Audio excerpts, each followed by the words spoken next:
जितना मक्के के सरदारों के पास माल था, अकेला सैयदा खदीजातुल कुबरा के पास इतना माल था। अमीर तरीन औरत, और ऐसी औरत सारी जिंदगी डिमांड नहीं की किसी चीज की, कुछ मांगा नहीं आप सल्लल्लाहु अलैहि वसल्लम से।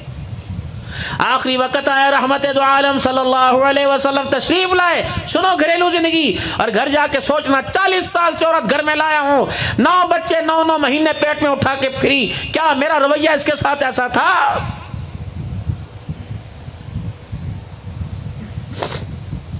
माई खदीजातुल कुबरा आखिरी जिंदगी के हिस्से में हुजूर तशरीफ लाए। अम्मा के चेहरे की हालत देखी, खदीजातुल कुबरा से मुखातिब, खदीजा क्या बात है? क्या लग रहा जुदाई का वक्त आ गया? फरमाया ना ना, अभी मेरा काम अधूरा, मिशन मुकम्मल ना हुआ। तूने तो हाथ में हाथ पकड़ा कर साथ चलने का वादा किया था, कहाँ जा रही है? क्या लग रहा जिंदगी बेवफाई कर रही। इतने में अम्मा फातिमा इतनी भी छोटी नहीं थी कि कुछ समझ ना सके, इतनी भी बड़ी नहीं थी कि होशियार हो। अम्मा फरमाती है मैं आई, और फितरत होती है घर के अंदर, अगर मियाँ बीवी माँ बाप किसी बात पे गुफ्तगू कर रहे हो तो बच्चों का मिलान माँ की तरफ होता है। अगर अब्बा रो रहा हो, अब्बा बात कर रहा हो, तो बच्चे माँ से कहते अब्बू को क्या हुआ, अब्बू को क्या हुआ। अम्मा फरमाती मैंने भी अम्मा से कहा अब्बा क्यों रो रहा है, और फितरत होती है जब बच्चा माँ से बात करता है गमज़दा के आलम में तो गाल नोचेगा, बाल पकड़ेगा, दुपट्टा खींचेगा। अम्मा फरमाती है मैंने अम्मा के गाल पे गाल रगड़ना शुरू कर दिया। क्या हुआ अब्बा को? ए फातिमा तेरी माँ हमेशा के लिए छोड़ के जा रही है। कि माँ रोने लग गई। इतनी देर में सारी तवज्जो खदीजातुल कुबरा की सैयदा फातिमा के चेहरे पे हुई। मैं समझा इसके बारे में नसीहत करेगी, वसीयत करेगी, संभाल के रखियो, जवानी में बुढ़ापे में साथ दियो, मेरी निशानी है। वरना कुछ ना कहा और मेरी तरफ चेहरा किया। मैंने कहा क्या हुआ? कि मैं अपनी बेटी से तन्हाई में कुछ बात करना चाह रही। हुजूर फरमाया मैं उठा, चरपाई की बाई से मैं उठा और बाहर बैतुल्लाह का तवाफ करने चला गया। वापिस आया तो माँ धियाँ दोनों आपस में रो रही हैं। मेरी बेटी ने जब मेरा चेहरा देखा तो नन्ही उंगली का इशारा मेरे कंधे के ऊपर जो चादर थी उसकी तरफ किया। मैंने कहा बेटी ये तो खदीजातुल कुबरा ने हाथ झटक दिया, पीछे कर दिया कि ना बेटी वादा किया था आंखें बंद हो जाऊं उस वक्त कहियो। हुजूर ने फरमाया खदीजा मेरे सामने कहने में क्या शर्म है, मुझे बता बेटी से क्यों कहलवाया। अम्मा खदीजा की पूरी तवज्जो हुजूर के चेहरे अनवर पर, अल्लाहु अकबर। और माँ खदीजातुल कुबरा कहने की कमली वाले जब से तेरे घर में दुल्हन बन के आई 25 साल गुजर गए, कभी मैंने किसी चीज की डिमांड न की। कहा हाँ का कभी मैंने आपसे किसी चीज का तकाजा ना किया। का बिल्कुल ठीक है, कपड़े लत्ते में खाने पीने में अमीर ज़ादी थी, रईस ज़ादी थी, जहां बिठाया बैठ गई। शेब अबी तालिब की घाटी कहाँ, खदीजातुल कुबरा की सरदारी कहाँ, इकमाल और सरवत के अंदर औरत है। 3 साल शेब अबी तालिब की घाटी में पेट पे पत्थर बांध कर मेरा जीजो गुजारा किया, लेकिन अपने घर वाले जनाबे मोहम्मद मुस्तफ़ा का साथ नहीं छोड़ा है। 3 घरों से पहले उजड़ के आई। अल्लाह का सारी जिंदगी कुछ मांगा का नहीं, कि अगर आज मांगू इनकार नहीं करोगे। का क्या इनकार? इतने में सैयदा फातिमा तो ज़हरा बोली अब्बा अम्मा चादर मांग रही है। क्यों?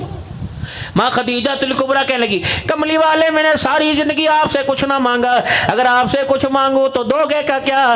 कि जब मेरी आंखें बंद हो जाएं मेरी तजीज़ व तकफील का, कमली वाले जब इल्तजाम करो मुझे गुस्ल देने के बाद नई चादर का एहतमाम न करना।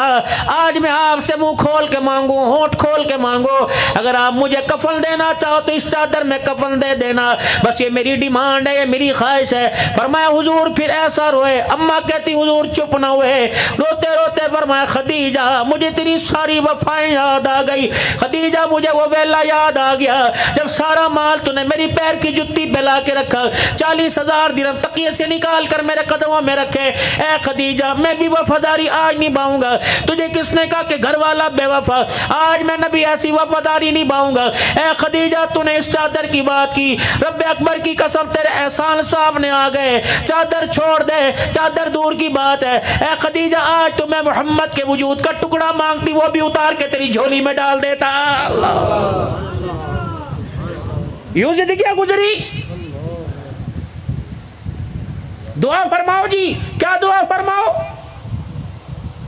बच्चे बच्ची का फैसला है जी, दुआ करो अल्लाह सुरखरू कर दे, ससुराल वाले डिमांड ना करे, क्या करोगे? तलाक ले। अजी क्या करूं, मजबूर हूं ना। मर जा डूब के, रास्ते में कट के, जानबूझ के किसी गाड़ी के साथ टकरा जा। बेटी दुल्हन बन के जिसे अपने हाथों से कुरान के साए में रुखसत किया था, मर ना गया, अदालत के अंदर से तलाक के कागजात लेके घर में आया। अकलमंद आदमी कौन होता है? हमारे महाजनों में कहते कानस, ये कान से बनी होती है ना, जहां बर्तन रखे होते हैं ऊपर। घर के अंदर जब नया बर्तन आता है, गिलासों का सेट हो, प्लेटों का सेट हो, डिनर सेट का सेट हो, प्लेटों के साथ प्लेटें जोड़ते हैं यूं करके। जब तेज हवा चले, कपड़ा ऊपर नीचे को आवे, पंखा चले तो क्या करता है कि जमीन पे गिर जावे। तो अक्लमंद आदमी उसे डस्टबिन के अंदर नहीं फेंकता, बल्कि उठाकर वहीं रखने की कोशिश करता है। अगर उसका किनारा भुर जावे, अगर उसमें तरेड़ आ जावे तो ऊपर नहीं रखता, पीछे कहीं ना कहीं उसे एडजस्टमेंट कर देता है, उसे अटका देता है। लेकिन प्लेट के साथ प्लेट जोड़ के रखता है, उस पर पर्दे डाल के रखता है। इस आदमी को ससुर को कौन अक्लमंद कहेगा? सास को कौन अक्लमंद कहेगा? दरानी जिठानी को कौन अक्लमंद कहेगा? अगर बर्तन की तरह कानत से मेरा अजीज हो, बर्तन जमीन पे गिरा, उसे उठा के घर के बाहर कूड़े में ना फेंका, बल्कि अपने घर के अंदर वसा लिया, ये अक्लमंदी की बात है। बड़ों का काम ये वकालत नहीं करनी, बड़ों का काम ये दुआएं करनी है, और बर्तन को उठा के उसी जगह रखना है जब बर्तन रखा हुआ अच्छा लगता है। ये था बड़ों का काम। बड़े कहने लगे मैं क्या दफा करो जी, कोई बात नहीं, हमारे मुंडे को लड़कियां थोड़ी हैं, लेकिन ये दाग लग गया ये कौन धोएगा? महीने में एक जुमा हर मस्जिद में होना चाहिए जिसमें घरेलू जिंदगी के बारे में सबक हो। कुरान पाक की आयत है, वअब्दुल्लाह वला तुशरिकू बिही शैया व बिल वालिदैन इहसाना व बिदिल कुर्बा वल यतामा वल मसाकिन वल जारि जिल कुर्बा वल जारिल जुनुबी वस्साहिबि बिल जंबी वब्नि सबील व मा मलकत अयमानुकुम इन्नल्लाहा ला युहिब्बु मन कान मुख्तालन फखूरा। हक बतलाए, वाबुदुल्लाह, इबादत अल्लाह की करियो, वला तुशरिक बिही शैया, शरीक न करियो, व बिल वालिदैन इहसाना, चार हक माँ बाप के बतलाए। इम्मा यबलुगन्ना इंदकल किबरा अहदुहुमा औ किलाहुमा फला तकुल लहुमा उफ वला तनहरहुमा वकुल लहुमा कौलन करीमा वख्फिद लहुमा जनाह ज़ुल्ली मिनर रहमा वकुल रब्बिरहमहुमा कमा रब्बयानी सगीरा। पांचवां हक, क़ाल रब्बि औज़ीनी अन अश्कुरा निअमतक अल्लती अनअमत अलैया व अला वालिदैया। चार हक ये बताए। खबरदार, अम्मा जब बुलावे, अब्बा जब बुलावे, उफ, खबरदार। उफ किसको कहते हैं? मुछों का मटकाना, भवों का मटकाना, आंख का ऊपर नीचे करना, कंधों का। खबरदार, तेरे माँ बाप जब तुझे बुलावे तो यूं ना करियो, यूं करके ना देखियो, कंधे उठा उठा के नहीं, कंधे झुका झुका के बात करनी है। वकुल्लहुमा कौलन करीमा। अल्लाहु अकबर। फिर तूने अपने अंदाज को कंधे झुका के, सर को झुका के, जी जी जी, क्या हुआ क्या हुआ नहीं कहना, अच्छा जी अच्छा जी। फिर यूं कंधे झुका के दुआ करनी है। फिर एक दुआ तूने क्या करनी है, अल्लाहु अकबर, वहां कंधे झुका झुका कर उफ तक नहीं करनी, नरम लहजे में बात करनी, कंधे झुका के बात करनी। फिर वकुर रब्बिरहमहुमा, वही उनके लिए तूने खैर खाई का इंतजाम करना जो बचपन में तेरे लोतड़े पोतड़े गंदे थे, वो इंतजाम किया करते थे। हाँ, अगर तुझे अपने बाप की टट्टी पेशाब भी धोनी पड़ जाए, खबरदार, हाथों में किराहत और गंदगी महसूस ना कर, बल्कि वो वक्त याद कर जब आगे पीछे से तू गंदा होता था, तेरी माँ सोने कपड़ों में अपना आप गंदा करके तुझे साफ करती थी। आज अगर बाप का गंद लग जाए तो उस एहसान को याद करना जो बचपन में तेरे माँ बाप ने तेरे पे एहसान किया था। अगर वो फौत हो जावे तो उनके लिए हाथ उठा उठा के तुमने दुआ भी करनी है, ये भी तेरे पे जिम्मेदारी है। अल्लाह का, नबी का, कुरान का, मस्जिद का, मदरसे का, खुदा की जमीन का सजदों से आबाद कर। बीवी का कलैदा, बच्चों का कलैदा, पड़ोसी का कलैदा।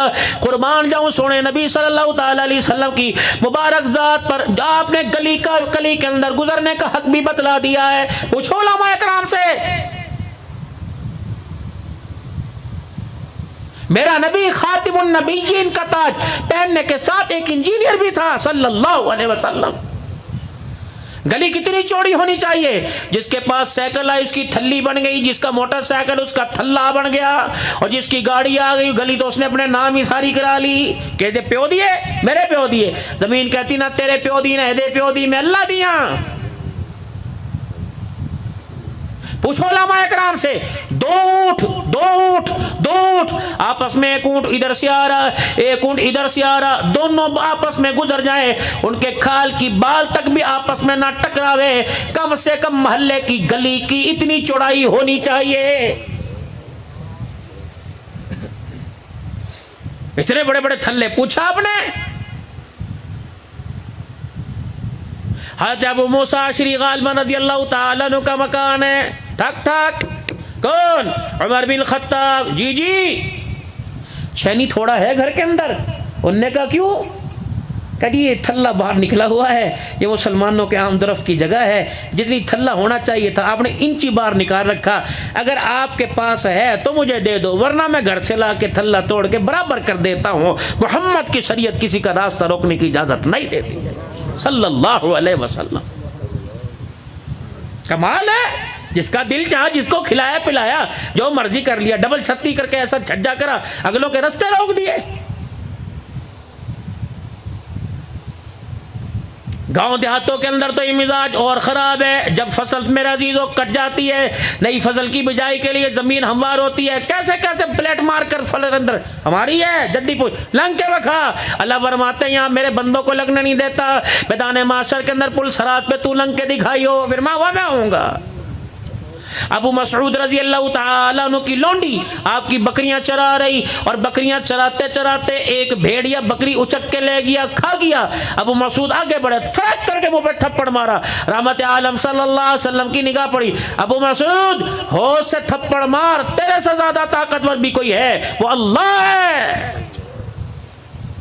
वमा मलकत ऐमानुकुम, जिस तरह तुझे जून जुलाई के महीने में दुकान में कूलर की जालियों के आगे बैठ के गर्मी लगती है, तेरे मजदूर को बाहर खड़ा होकर वाजे लगाते भी गर्मी लगती है।